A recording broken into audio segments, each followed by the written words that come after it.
মাথা আঁচড়ানো চুল এবং কাটা নখের হিসাবও কি আল্লাহ নিবেন? তাহলে এগুলো আমরা কি করব? মাথা আঁচড়ানো চুল এবং কাটা নখ এগুলো আল্লাহর দেওয়া অঙ্গ, এগুলো আমরা পয়সা করে দিয়ে কিনি নাই, কেউ কিনেছে, এগুলা আল্লাহর দেওয়া অঙ্গ।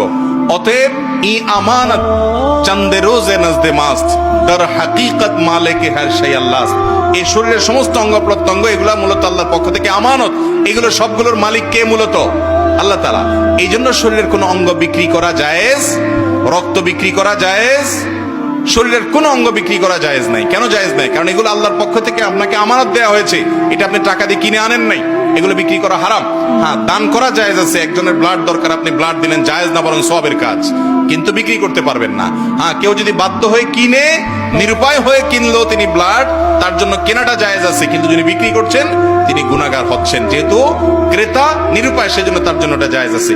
তো যাই হোক, নখ বা চুল, আজকাল চুলের ব্যাপারে একটা ব্যাপক সমস্যা আমাদের সমাজে দেখা যাচ্ছে। সেটা হলো অনেকেই বড় বড় চুল এগুলা কাটার পরে বিক্রি করেন। আমাকে এক সেলুনওয়ালা গত সপ্তাহে বললেন যে ভাই, এই বড় চুলগুলো 6,000 টাকা কেজি বিক্রি হয়।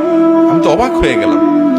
সেলুনওয়ালা বলল যে অনেকে মেয়েরা আছে যে তাদেরকে নিয়ে আসছে, হয়তো মাথায় উকুন হয়েছে, এজন্য পুরো চুল কেটে ফেলবে।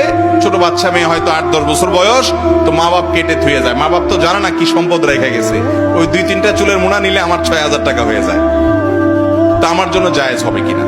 মানুষের শরীরের অঙ্গ প্রত্যঙ্গ কেনা বেচা করা জায়েজ নাই। অতএব এই চুল বা নখ এগুলো কেনা বেচা এগুলো শরীর দৃষ্টিকোণ থেকে হারাম।